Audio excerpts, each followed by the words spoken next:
이제 찬양대가 더욱 힘있게 쓰임받는 모습 너무 귀하고 감사합니다. 여러분 행복하십시오.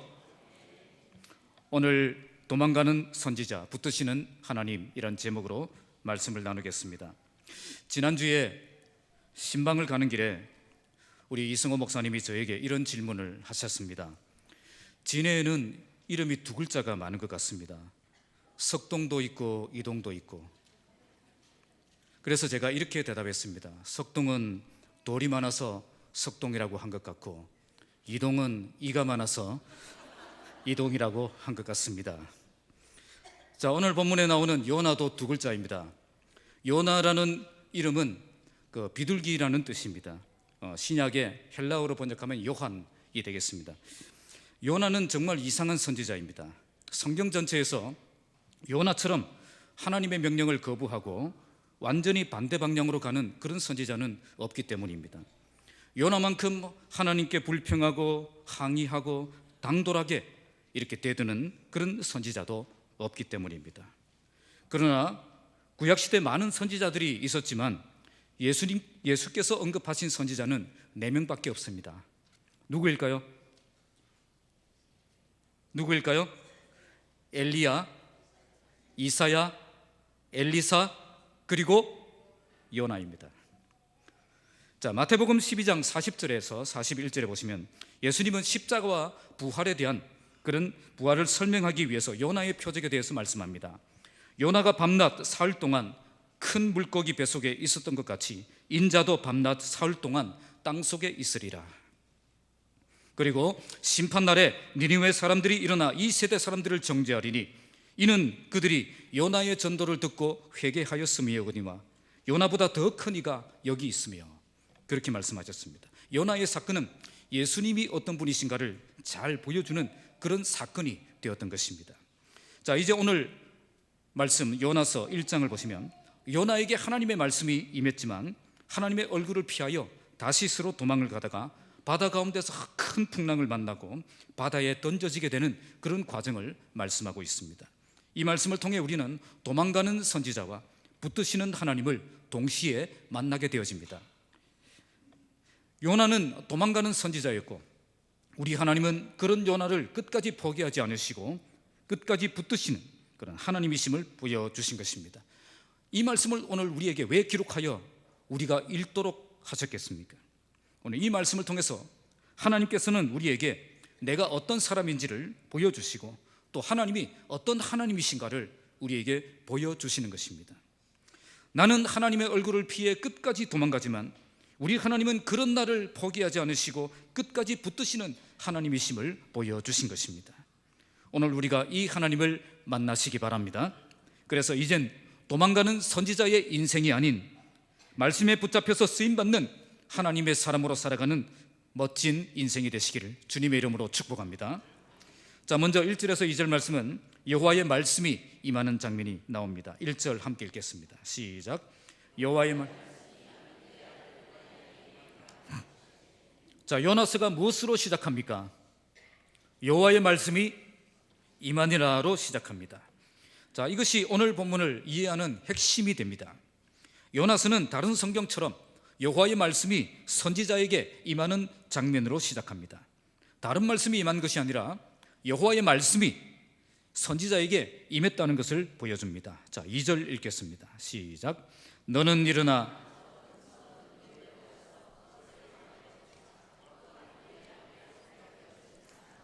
자, 하나님이 어떤 명령을 내리셨습니까? 요나에게 니느웨로 가서 회개의 메시지를 전파하라. 이것은 요나가 감당해야 될 사명을 주신 것입니다.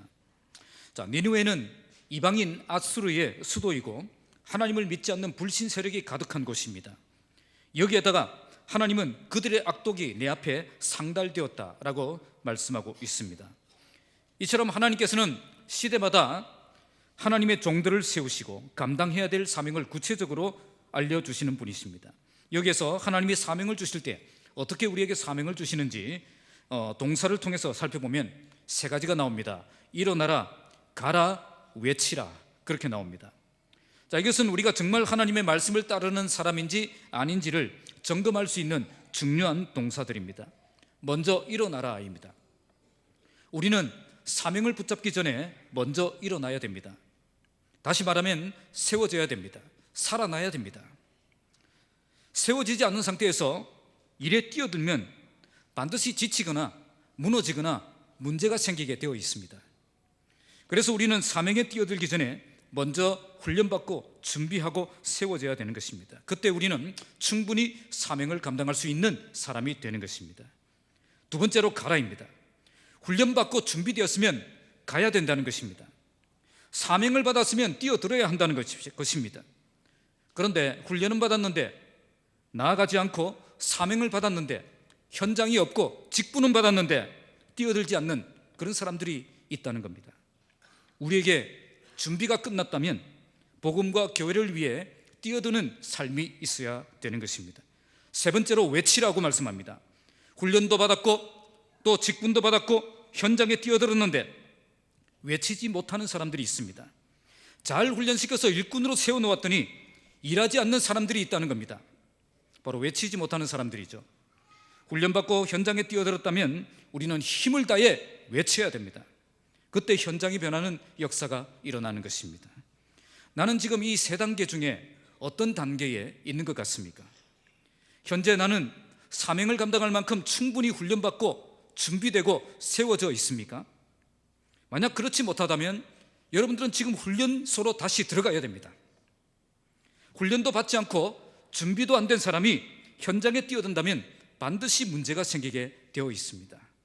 또한 훈련도 받았고 준비도 되었고 직분도 받았는데 현장에 뛰어들지 못하고 있습니까? 아직도 갈등하고 있습니까? 이런 조건 따지며 환경을 따지며 주저하고 있습니까? 믿음을 가지고 현장에 담대하게 들어가 보십시오. 그때 하나님 살아계심을 경험하게 될 것입니다. 가만히 앉아서 하나님의 능력을 경험하는 삶을 절대 살아갈 수 없습니다. 마지막으로 훈련도 잘 받았고 현장에도 잘 들어갔는데 사명을 건성건성 이렇게 감당하는 분들이 계십니까? 최선을 다해 사명을 감당하지 못하는 그런 분들이 있다는 겁니다. 여러분, 하나님은 여러분들의 활약을 기대하고 계십니다. 그래서 여러분들을 준비시켰고 현장을 주셨고 그리고 들어가게 하신 것입니다.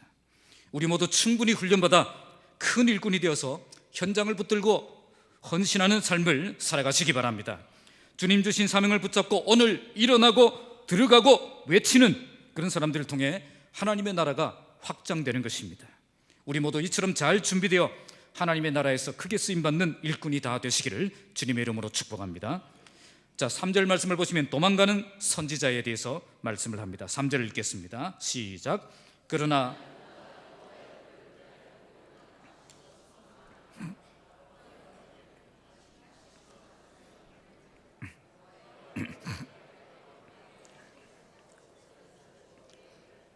자, 본문이 무엇으로 시작하고 있죠?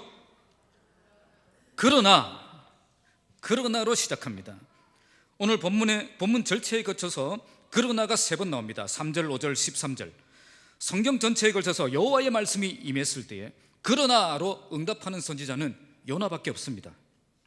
있을 수 없는 일이 발생한 거죠. 그래서 요나의 별명이 뭘까요? 그러나의 선지자입니다. 그렇다면 요나가 왜 여호와의 얼굴을 피하려고 했을까요? 요나가 여호와의 얼굴을 피하려고 했다는 말은 하나님의 뜻에 순종하기 싫었다는 겁니다. 하나님의 계획이 마음에 들지 않았다는 겁니다. 심하게 표현하자면 하나님의 얼굴도 보기 싫었다는 겁니다. 요나가 왜 이 지경이 되었을까요? 대부분의 학자들은 요나가 이방인 선교를 원하지 않았다고 해석합니다. 복음은 유대인들의 것만으로 생각을 했던 거죠. 그래서 요나서는 선교사님들의 단골 메뉴가 되기도 했습니다. 하지만 본문 안에서 우리가 생각한다면 요나는 이방인 선교 자체를 싫어했던 것은 아니었습니다. 단지 니느웨라는 그 도시가 구원받는 것을 싫어했던 것입니다. 왜 그랬을까요? 그것은 니느웨라는 도시가 굉장히 사악한 도시였기 때문입니다. 뿐만 아니라 이렇게 사악한 도시가 50년이 지나면 이스라엘을 침입해서 이스라엘을 멸망시킬 강대국으로 성장할 것이기 때문입니다. 그래서 요나는 니느웨가 지금 망해버려서 다시 일어설 수 없기를 바랬을 가능성이 높습니다. 여기 말씀에도 동사를 살펴보면 요나가 일어나 내려갔다 배에 올랐다 그렇게 말씀합니다. 요나가 일어났어요. 여호와의 말씀이 임하니 요나가 일어났습니다. 겉으로 보면 마치 말씀을 듣고 일어난 것처럼 보입니다. 하지만 성경은 그의 외형적인 그런 행위에 초점을 맞추지 않습니다. 그의 의도가 무엇이었는가를 드러내고 계십니다. 그의 의도를 어떻게 분석하고 있죠? 그러나 요나가 여호와의 얼굴을 피하려고 일어났다는 겁니다. 얼굴을 피했다는 말은 최대한 거리를 두겠다는 겁니다. 하나님과 거리를 두고 하나님의 뜻과 반대되는 쪽으로 가겠다는 겁니다. 요나는 말씀을 듣고 일어나긴 했는데 하나님과 거리를 두고 있었고 정반대쪽으로 가고 있었던 것입니다. 우리는 외형적으로 어떤 일을 하고 있으면 하나님의 일을 한다고 생각하기 쉽습니다.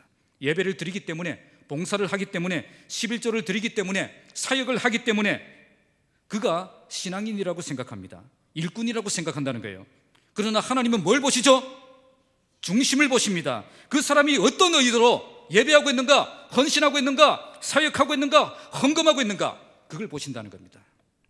그런데 이처럼 요나가 정반대로 가고 있음에도 불구하고 환경은 너무 잘 풀리고 있습니다. 마침이라는 단어가 그것을 설명합니다.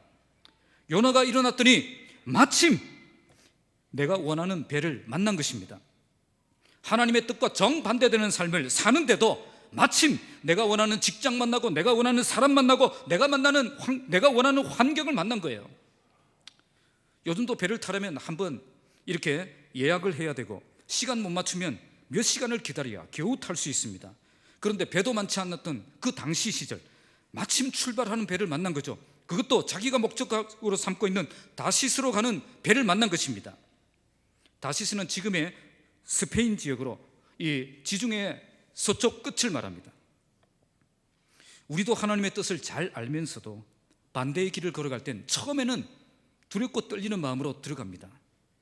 아마 요나도 처음부터 대담하게 이런 짓을 하지는 않았을 거예요. 그런데 이렇게 살아도 별 문제가 없는 겁니다. 도리어 일이 잘 풀리는 거예요. 그때 인간의 마음은 더욱 교만해지고 대담해지고 완고해지는 것입니다.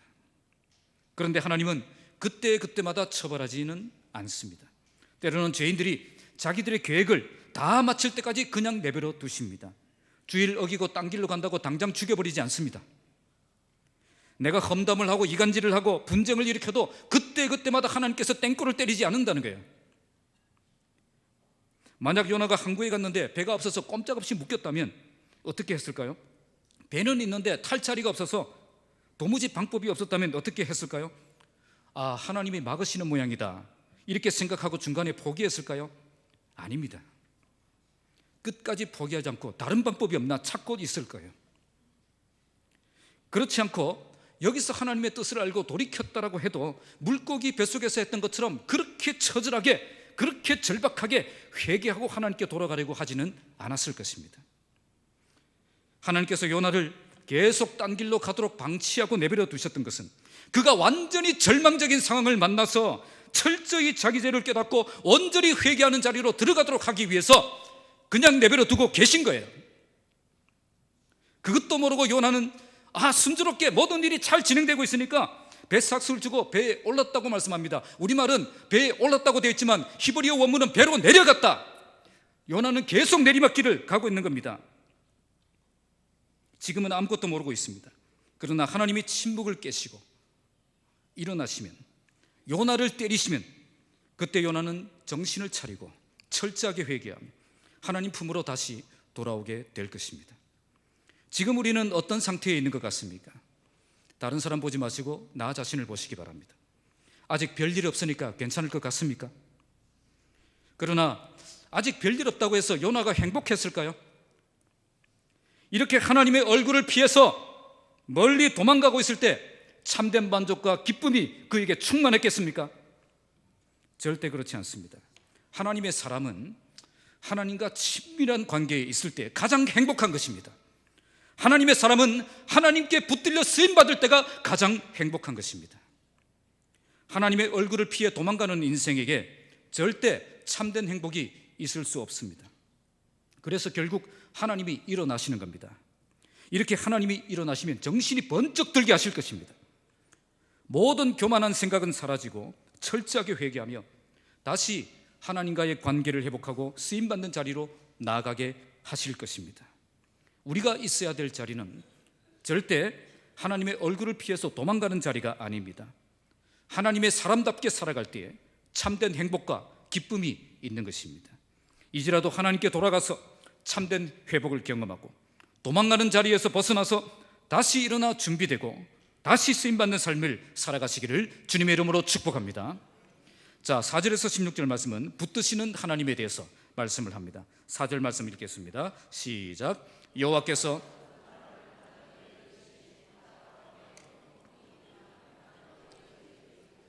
우리말 성경에는 없는데 원문에는 뭐로 시작할까요? 그러나로 시작합니다. 그러나, 요나가 그러나의 선지자였다면 우리 하나님도 어떤 하나님? 그러나의 하나님이 되신다는 겁니다. 모든 환경이 요나에게 착착 풀리고 있을 때 우리 하나님께서는 그냥 침묵하고 계시지 않았다는 겁니다. 그러나의 하나님이 드디어 일을 시작하신 것입니다. 우리는 3절에서 모든 것이 끝났으면 좋겠다라고 생각합니다. 내가 불순종해도, 내가 타협해도, 내가 타락해도 하나님 그냥 내버려 두셨으면 좋겠다. 내가 엉뚱한 길을 가고 거역하는 삶을 살아도 환경은 더 잘 풀리고 형통하고 더 성공했으면 좋겠다, 그렇게 생각을 합니다. 그러나 우리 하나님은 어떤 하나님이죠? 그러나의 하나님이시다는 거예요. 마냥 침묵하고 계시지만은 않으신다는 겁니다. 우리 하나님은 불순종하는 선지자를 그냥 놔두시지 않았습니다.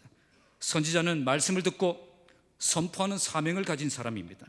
그런데 이런 선지자가 말씀을 들어야 하는 자기 자리를 떠나서 도망을 가고 있습니다. 그때 하나님께서는 그 말씀의 성취를 위해 불순종하는 요나를 붙드시기 위해 액션을 취하신 것입니다. 자, 하나님께서 준비하신 것은 두 가지입니다. 첫째는 큰 바람이고 두 번째는 큰 물고기입니다. 여기서 뭘 강조하고 있어요? 크다는 거예요. 크다는 겁니다. 자, 먼저 본문 16절까지의 말씀은 큰 바람을 준비하신 하나님을 만나게 됩니다. 말씀을 들어야 하는 선지자는 말씀을 거역했는데 하나님께서 말씀을 명하시니까 그 말씀에 바람은 순종하고 있습니다.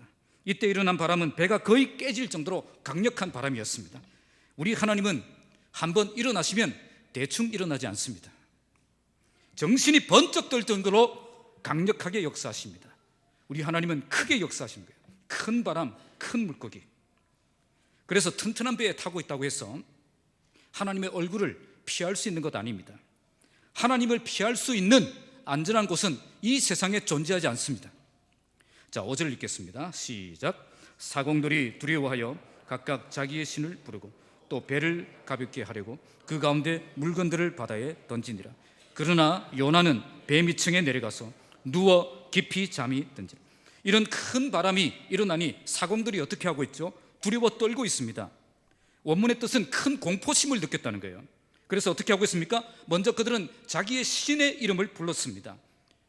여러분, 불도가 심한 사람들도 웬만해서는 부처님 이러지 않습니다.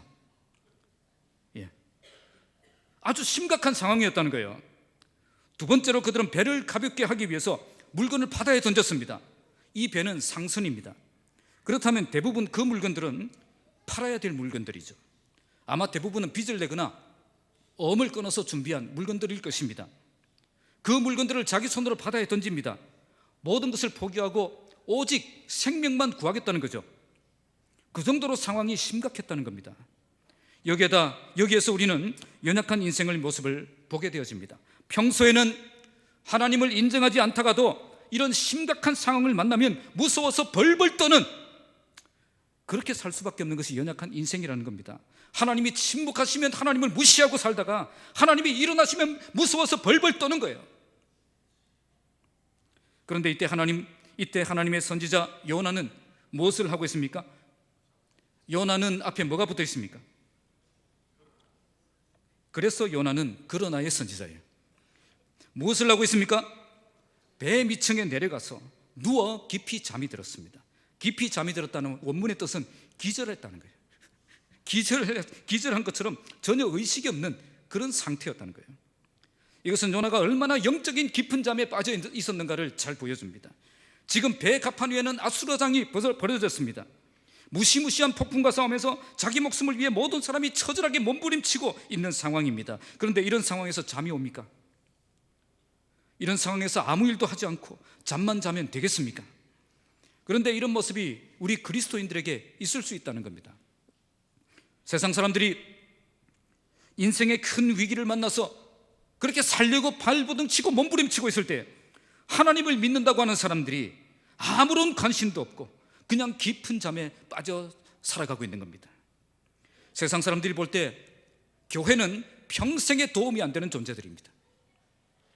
이런 모습을 보고 세상 사람들은 어떻게 생각하겠습니까?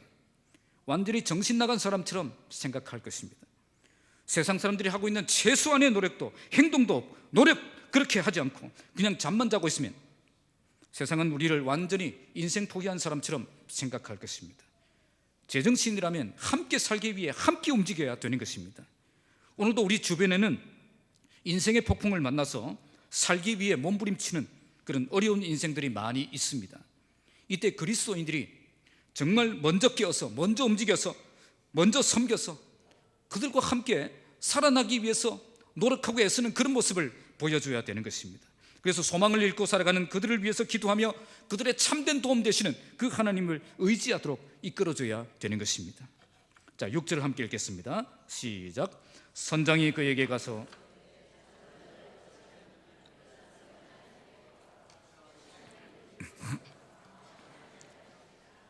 결국 요나가 깊은 잠에 빠져 아무런 도움도 되지 않고 있을 때 선장이 와서 요나를 깨웁니다. 지금 불신자가 하나님의 선지자에게 와서 무슨 말을 하고 있습니까? 야, 지금 잠이 오냐? 주무시는 분들 다 일어나시기 바랍니다. 야, 지금 잠이 오냐? 잠만 자지 말고 네 하나님께 기도해라. 혹시 네 기도라도 들어주실 줄 아냐? 불신자가 목사에게 기도 안 하냐? 그러고 있습니다. 사실 이것은 불신자들을 통해서 주신 하나님의 음성입니다. 우리 하나님께서는 성경 말씀으로만 우리에게 말씀하지 않습니다. 오늘 본문에서도 여호와의 말씀이 임하니라, 이 말이 한 번밖에 나오지 않는다고 해서 하나님은 한 번밖에 말씀하지 않으신 것이 아니라는 겁니다. 상황과 환경과 주변 사람들을 통해서 끊임없이 우리에게 말씀하고 계시는 겁니다. 그래서 우리는 이렇게 들려주시는 그 말씀을 잘 들어야 됩니다. 친구를 통해서, 사건을 통해서, 문제를 통해서 하나님은 끊임없이 우리에게 말씀하고 계시기 때문입니다. 귀를 열어서 하나님이 지금 이 사람들을 통해, 이 사건을 통해, 이 문제를 통해, 또 이 설교를 통해 어떤 말씀을 하고 있는지 우리가 잘 들을 수 있어야 한다는 것입니다. 자, 7절을 읽겠습니다. 시작. 그들이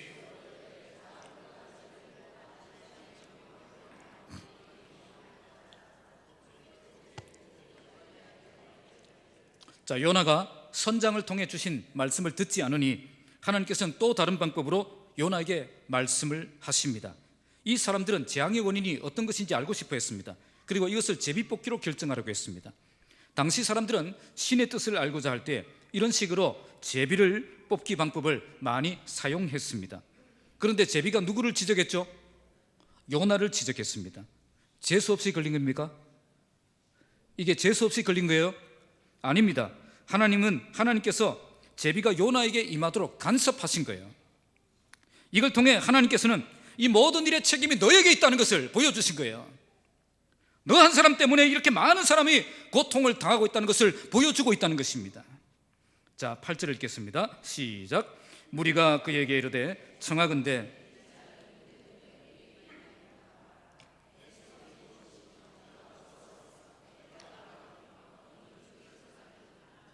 드디어 사람들의 관심이 요나에게 집중되었습니다. 이런 관심은 부끄러운 관심입니다.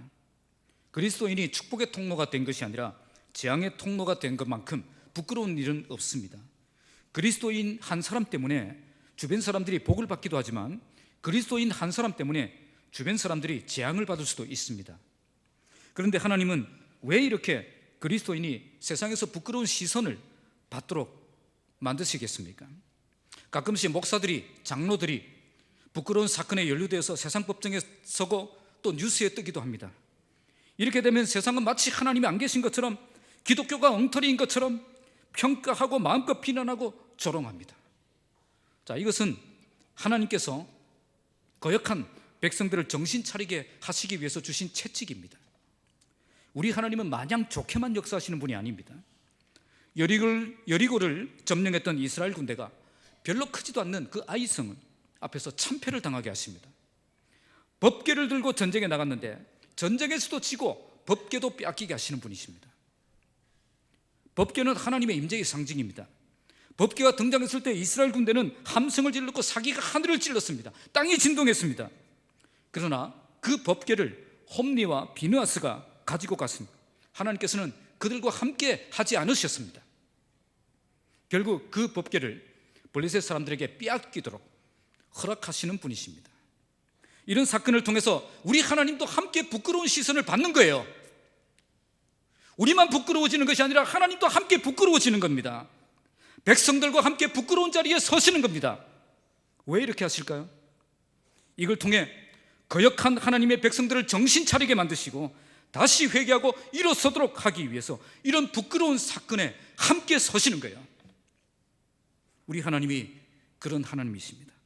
자, 9절 함께 읽겠습니다. 시작. 그가 대답하되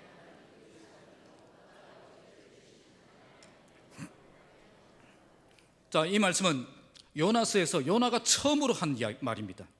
요나의 말이 처음 나왔습니다. 자, 여기까지 들어보면 정말 훌륭한 신앙 고백처럼 들리죠. 이 말만 들으면 잘 보세요. 나는 하나님의 백성이고 창조주 하나님을 여호와를 경외하는 사람입니다. 그러니까 요나는 자기 정체성을 분명히 알고 있는 사람이고 이런 신앙 고백을 어디서든 누구에게든 말할 수 있는 사람이었던 거죠. 그런데 문제는 이 고백을 어디에서 했습니까? 부끄러운 시선을 받는 그 자리에서 했다는 겁니다. 만약 이 고백을 동계올림픽 금메달을 딴 자리에서 했더라면 얼마나 좋았겠습니까? 그런데 지금 요나는 범죄하고 도망가면서 하나님께 징계를 받는 그 자리에서 이런 고백을 하고 있는 것입니다. 정확한 신앙 고백을 하느냐가 중요한 것이 아니라 어떤 자리에 서서 이런 신앙 고백을 하느냐가 중요한 것입니다. 우리가 명예로운 자리에 서서 분명한 신앙 고백을 드리면 모두 돈접받는 그런 삶을 살 수 있지만 우리가 부끄러운 자리에서 이런 고백을 하면 모두가 욕하고 비난하고 난리도 아닐 것입니다. 우리는 마땅히 서야 할 자리에 서서 분명한 신앙 고백을 할 수 있어야 됩니다. 정말 있어야 할 자리에 있기를 바랍니다. 그리고 하나님도 사람도 감동받을 수 있는 그런 신앙 고백의 사람이 되시기 바랍니다. 이 시대는 정말 그런 사람을 원하고 있습니다. 그리스도인들이 그런 사람이 될 때 세상은 소망이 있습니다. 자, 10절 말씀 읽겠습니다. 시작.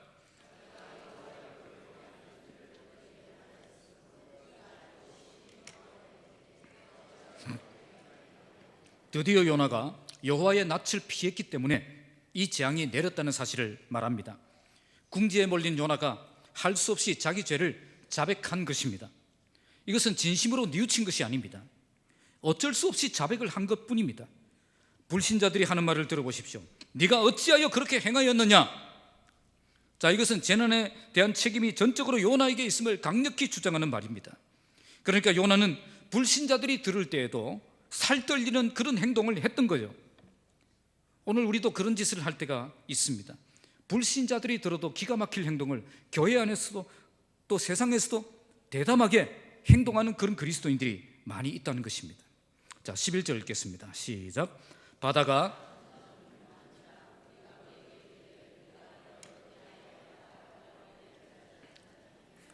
자, 그들이 이런 대화를 하고 있을 때 하나님은 점점 더 상황을 긴박하게 몰아가십니다. 바다가 점점 더 사나운 모습을 하고 달려들고 있습니다. 사람들로 하여금 어떤 결론을 내리지 않으면 안 될 상황으로 몰아가신 것입니다.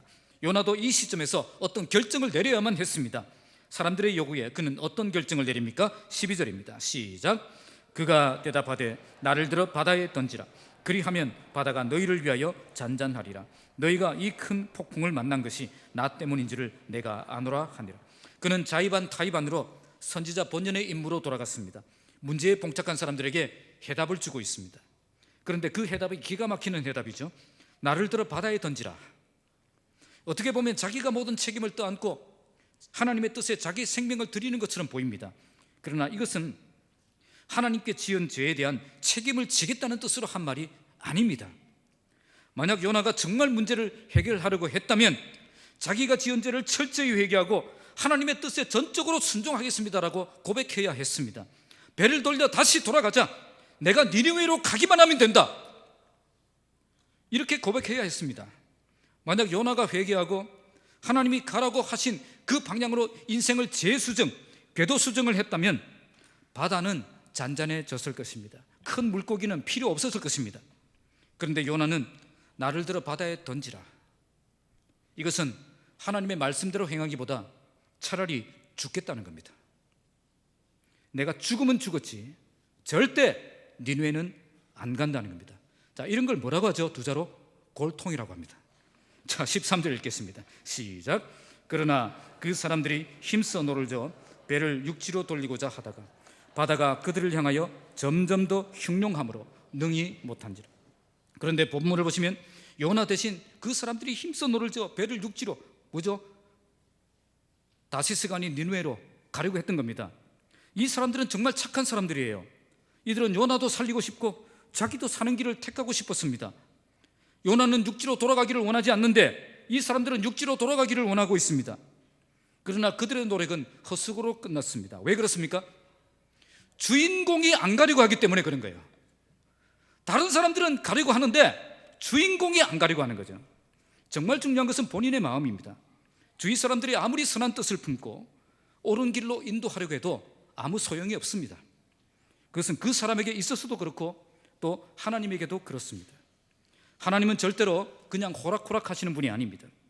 주위 사람들을 봐서 그 사람 용서하시는 분이 아니라는 거예요. 중요한 것은 본인이 정신 차리고 본인이 회개하고 본인이 전심으로 하나님을 향해 나아가야 되는 것입니다. 그때 하나님은 그를 만나주시고 그를 회복시켜 주시는 것입니다. 자, 14절 읽겠습니다. 시작. 무리가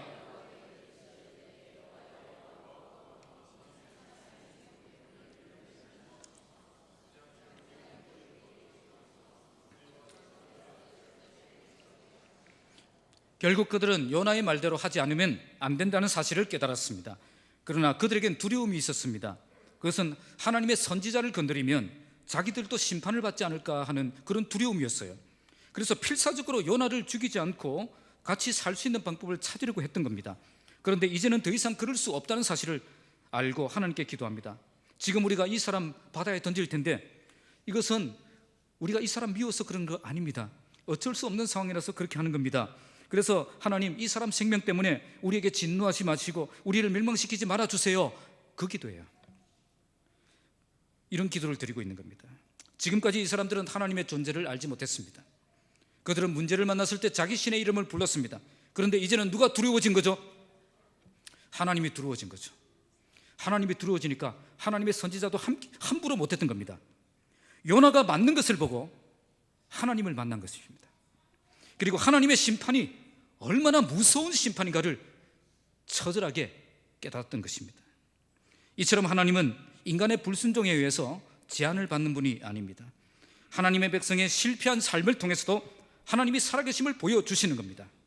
이걸 통해 심판하시는 하나님을 경험하게 만들고 세상이 심판하시는 그 하나님을 두려워하게 만드는 것입니다. 자, 15절 읽겠습니다. 시작. 요나를 들어 결국 그들은 요나를 들어서 바다에 던졌습니다. 그런데 요나를 바다에 던졌더니 바다가 뛰노는 것이 어떻게? 곧 즉시 그쳤다. 만약 바다가 1시간 뒤에 잠잠해졌거나 아니면 바다가 그 다음날 되어서야 잔잔해졌다면 그 사람들이 어떻게 생각했을까요? 아무도 요나를 바다에 던진 것과 바다가 잔잔해진 것은 그런 인과관계를 믿으려고 하지 않았을 것입니다. 그런데 어떻게 된 건지 요나를 바다에 던지자마자 어떻게 됐죠? 바다는 순식간에 잔잔해지는 역사가 일어나는 거죠. 이걸 통해 그들은 하나님의 말씀이 사실이구나 하는 것을 확실하게 깨닫게 된 것입니다. 그리고 하나님이 분명히 살아계실 뿐 아니라 천지 만물을 마음대로 움직이시는 분이시다는 사실을 발견하게 된 것입니다. 그들은 풍랑이 잔잔해지기를 위해서 절박하게 자기의 신들을 이름을 부르며 기도했습니다. 그러나 그땐 아무 일도 일어나지 않았습니다. 그런데 우리 하나님께서는 순식간에 그들의 신들이 할 수 없는 일을 해내신 것입니다. 이걸 통해 세상 모든 신들은 헛된 우상일 뿐이고 오직 우리 하나님만 살아계신 하나님이심을 분명하게 보여주신 것입니다. 마지막 16절 읽겠습니다. 시작.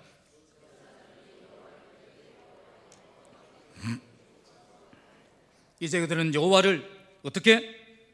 크게 두려워하게 되었습니다.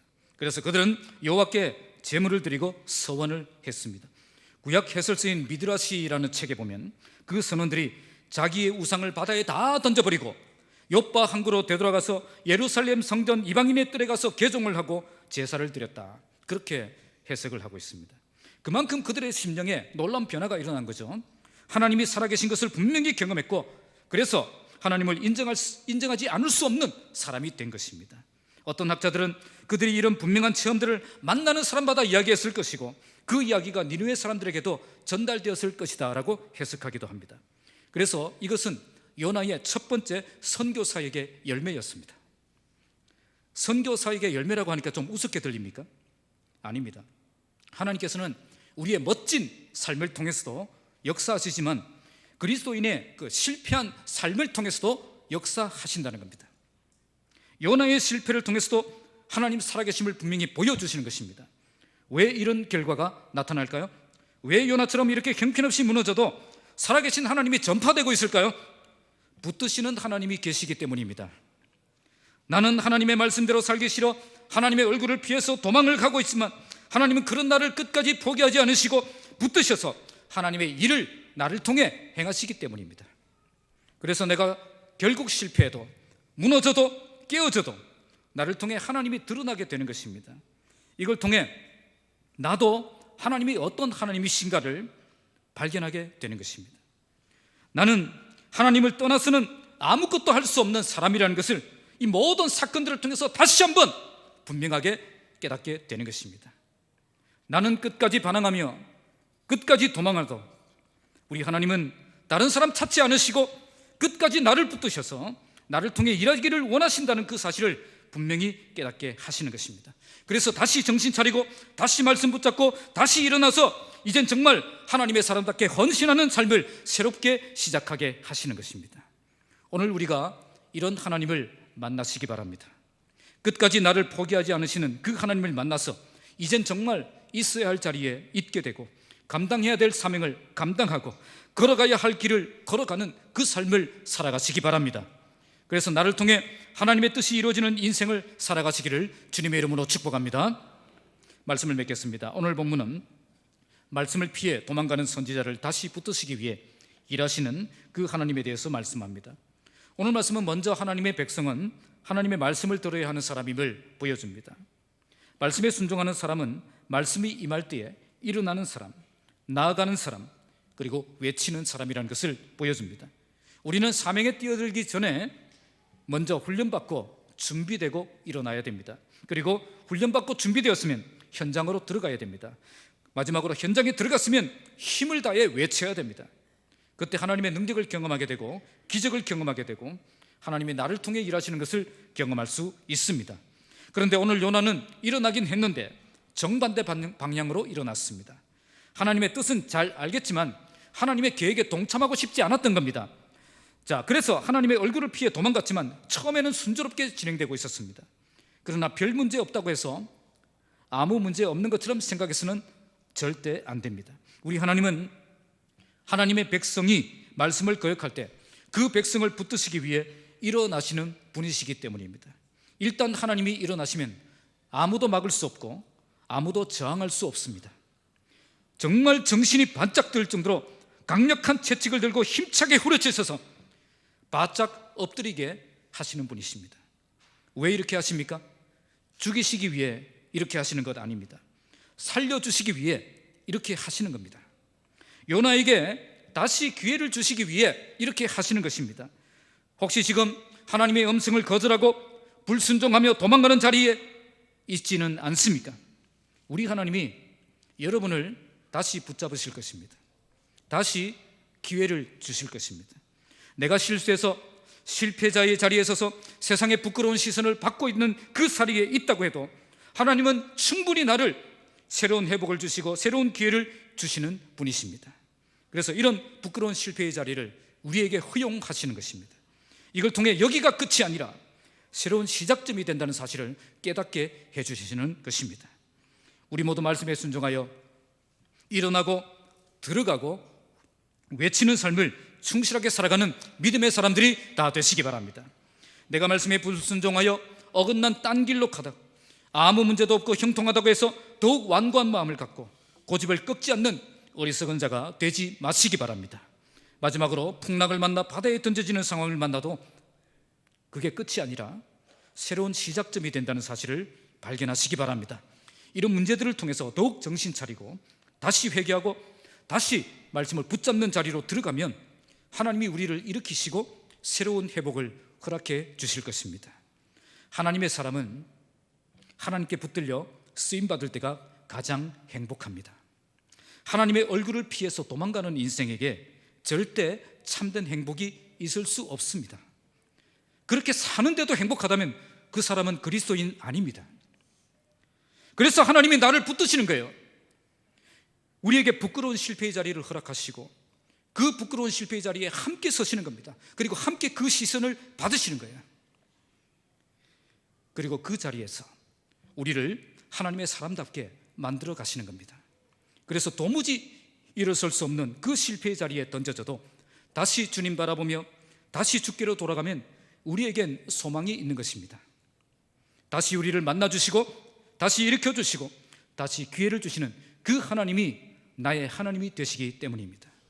우리 모두 끝까지 우리를 붙드시는 그 하나님 때문에 다시 일어날 힘을 얻고 말씀에 순종하는 자리로 힘차게 일어나 나아가는 삶을 살아가시기를 주님의 이름으로 축복합니다. 기도하겠습니다.